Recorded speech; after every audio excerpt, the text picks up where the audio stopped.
of the Lord.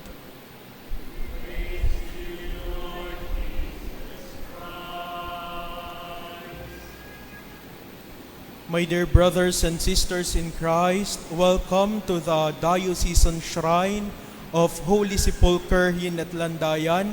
Tinatanggap po natin ang ating mga pilgrims na naririto at nawa po kayo ay makaramdam ng inyong kapahingahan, ang kapayapaan at sagutin nawa ni Lolo Uweng ang inyong mga kahilingan sa oras at sa gabing ito. Mga minamahal na kapatid, in our gospel of today, Jesus is reminding us of two things. Number one, Jesus is reminding us to deny ourselves. And number two, He reminds us to take up His cross. Ano po ba yung sinasabi ni Jesus to deny our own self? Ito po ba yung kakalimutan natin yung ating sarili? Hindi natin aalagaan yung ating sarili o ibibigay natin yung ating sarili para sa ating paglilingkod. Mga minamahal na kapatid, ang buhay ng Kristiyano ay ang buhay paglilingkod. The life of a Christian is a life to live for other people. We need to be altruistic. We need to live for other people. Mga minamahal na kapatid, tayo ay nabubuhay hindi para sa ating sarili lamang, pero tayo ay nabubuhay para sa taong ating minamahal at pinaglilingkuran. Marami po sa inyo dito ang galing pa sa mga trabaho at dumiretso dito sa dambana ni Lolo Uweng. Pero kaninang umaga, tanungin natin ang ating sarili, bakit nga ba kahit masarap matulog sa umaga, pilit pa rin nating bumangon, pilit pa rin tayong nag-asikaso, at pilit pa rin tayong nagtrabaho. Dahil ito ay bahagi ng ating paglilingkod, ito ay bahagi ng ating pagmamahal, ito ay bahagi ng ating paglilingkod sa ating kapwa-tao. Ang buhay po ng Kristiyano ay parang isang kandila. Ang kandila hindi makakapagbigay ng liwanag kung hindi siya mauupos. Ang kandila ay hindi makakapagbigay ng liwanag kung hindi siya matutunaw para sa kanyang sarili. Ang kandila, hindi niya magagampanan ang kanyang purpose at kahulugan niya sa buhay kung hindi siya matutunaw sa kanyang sarili. Walang kwenta ang kandila kapag hindi sinindihan. Walang pakinabang ang kandila kung hindi siya matutunaw.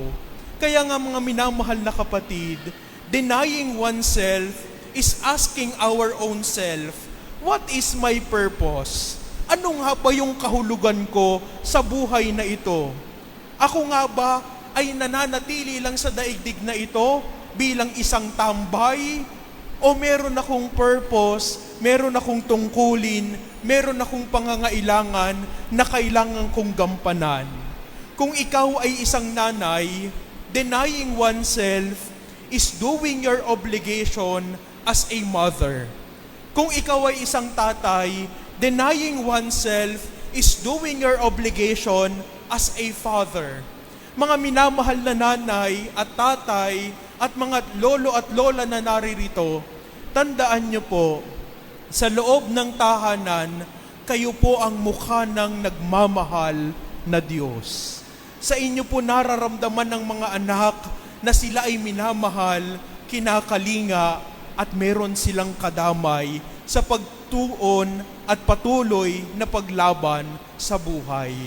Denying oneself is letting go of our own pleasure, letting go of our own ego, letting go of our own self-gratification, and letting go of our own interest in order for others to live their life better.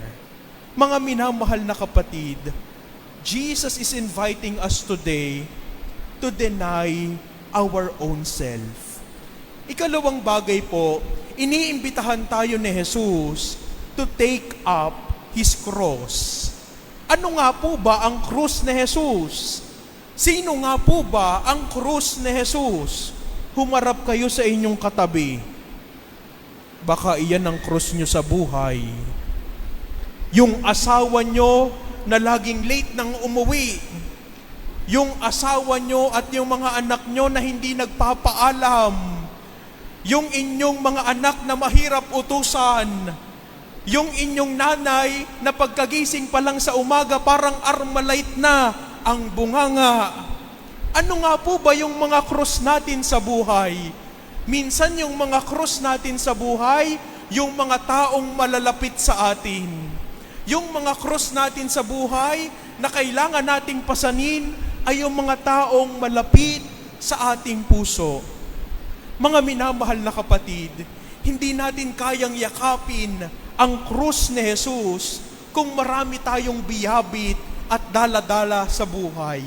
Hindi natin kayang tanggapin at yakapin ang krus ni Kristo kung tayo mismo sa ating sarili, sarado ang ating palad at hindi natin kayang ibuka para sa pangangailangan ng iba. Naalala ko po yung isang bata. Yung isang bata meron po siyang 5 pisong barya. At napatapat siya sa tindahan. At sabi niya, gusto ko po nung candy. Sabi nung tindera, inana yung 5 piso mo, bibigyan kita ng 5 candy. Sabi nung bata, ayoko pong mawala tong 5 pisong to. Sabi nung tindera, hindi mo matitikman ang matamis na candy. At umalis ng malungkot yung bata. Mga minamahal na kapatid, ano ang kailangan mong bitawan para mayakap mo ng tuluyan at totoo ang krus ni Jesus? Ano ang kailangan mong bitawan para mayakap mo at mabuhat mo ang krus ni Kristo? Mga minamahal na kapatid, kung ang krus ay ating kakalagkarin, tunay na mabigat. Pero kung ang krus ay ating yayakapin, tatanggapin sa ating balikat, ito ay magiging magaan. Baka yung mga asawa nyo na nagiging krus ng buhay nyo, kulang lang sa yakap yan. Baka yung mga tao nyong mahal sa buhay, napilit na nagiging krus sa inyong bigat, baka hindi nyo na nakakamusta ang inyong mga anak. Mga minamahal na kapatid, ang tungkulin natin ay tanggapin ang krus ni Jesus. Ang tungkulin natin ay yakapin ang krus ni Kristo. Ang tungkulin natin ay tanggapin ng maluwag sa ating puso ang krus ni Jesus. At kapag tinanggap natin sa ating buhay ang krus ni Jesus, panigurado, magiging magaan ito dahil sa likod mo, makikita mo, tinutulungan ka ni Kristo. Mga minamahal na kapatid, ang pagsunod kay Kristo ay ang paglimot sa sarili at ang pagyakap sa ating mga krus.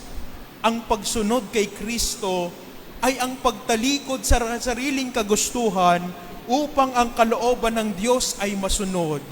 Ang pagsunod kay Kristo ay nangangailangan ng pagyakap, pagtanggap, pagpapaubaya at pagtitiwala sa kalooban ng Diyos. Mga minamahal na kapatid, kung katabi mo ngayon ang iyong krus, sabihin mo sa Kanya, magpagaan ka naman. Kung katabi mo ngayon ang iyong krus at daladahala sa buhay, sana pagtulungan nyo na malayakap ang krus ni Jesus. Ang krus ni Jesus ay mabigat kung atin itong kakaladkarin. Pero ito ay magiging magaan kung ito ay ating papasanin at yayakapin. Mga minamahal na kapatid, sabihin natin kay Kristo, Panginoon, tulungan mong matalimot ko ang aking sarili para ang kalooban mo ang masunod. Turuan mo akong yakapin ko ang aking krus nang sa gayon ay matanggap ko ito ng lubos-lubos. Sa katahimikan, panandali tayong tumahimik at itanong natin sa ating Panginoon,